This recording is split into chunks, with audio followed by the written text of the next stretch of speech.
Hey guys, Danielle from Back to Life Bodyworks here again. So today I wanted to introduce you guys to a really important way to stretch your calves. So you're gonna start with a half roller. This is actually it's a melt half roller. It's designed to be nice and soft. And so you're gonna start with we are gonna start with our right foot. So you're gonna place the right heel on the floor and it's gonna stay on the floor, and the toe pad on the top of the arch. Now, if this feels like it's too much of a stretch, you can start with a rolled up towel. Or if you have balance issues, you can always put a chair in front of you or hold onto the countertop. It is important to hold on with both hands equally, just because you want that kind of equal feedback left and right versus kind of that off balance.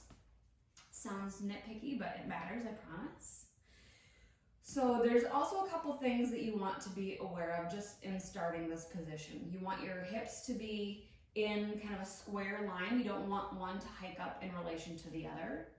And you also want to be aware of what your knee is doing. So don't let your knee bow in. It's going to be the natural thing that it wants to do just because of compensation. It's really common, don't worry about it. But you just want to start with your left foot a little bit behind the right, and again, mindful of the hip and the knee position. So that might be just enough of a stretch for some.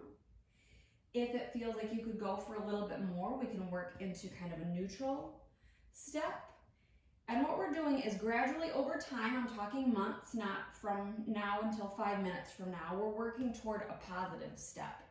So it's mimicking kind of like our gait, our push off. So little by little over time, you'll work into that positive step, but again, over time. So again, to be mindful, you're just gonna make sure that your hips are square, your knee is not bowing in, your quads are nice and relaxed, and it should just feel like a nice and gentle stretch in the back of the calf, into the gastrocs. If that feels okay and you want to proceed, you can go ahead and just give that knee a little bit of a bend. Again, mindful that it's not bowing in, but it's just keeping in line with the hip, the knee, the ankle are in one straight line. And that's gonna bring it into the deeper muscles or the stability muscles, Soleus. So if you're somebody who likes to go for runs, bike rides, just if you want kind of a variation to do as you're at your standing workstation, you can just kind of even articulate or go through a bending and straightening process. And what it's really doing is kind of rewiring or retraining your knee of how you want it to work. Again, sometimes it can bow in. So we're repatterning some of our muscles, some of our neurological systems, as well as giving a really nice stretch into the back side of the calf. So just play with it, maybe hold each position for about 10 seconds or articulate for about 10 seconds. And then slowly come out of that. If you have a ball handy, you don't want to roll your ball or roll your foot over the ball. Just again, it's not an area that we tend to stretch too often. So we want to drive out those toxins, those dead cells. We don't want to reabsorb. And then we'll switch over to the other side. So again, the heel is going to remain on the floor. The toe pad is on the top of the roller, and we're going to be mindful of how the hips relate to each other. One's not hiking up in relation to the other. That knee's not bowing in, and we're just playful. We're being mindful of how things feel in our body. If anything feels like it's too much of a stretch, or if other things are kind of gripping and tightening, you can always work toward it. Maybe bring the supportive foot back behind.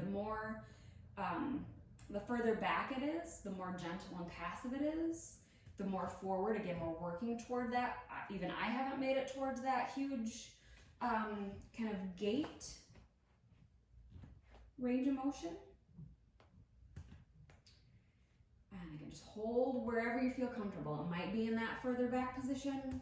It might be more neutral, just wherever you can keep the hips relaxed, that knee relaxed, the front of the quad relaxed. That knee isn't bowing into the side. The hip, the knee, the ankle are just in one plumb line, and you can hold for 30, 60 seconds, as long as you want to. Probably 60 seconds is more of the limit for not only what we have time for, but just to get the most out of our stretch.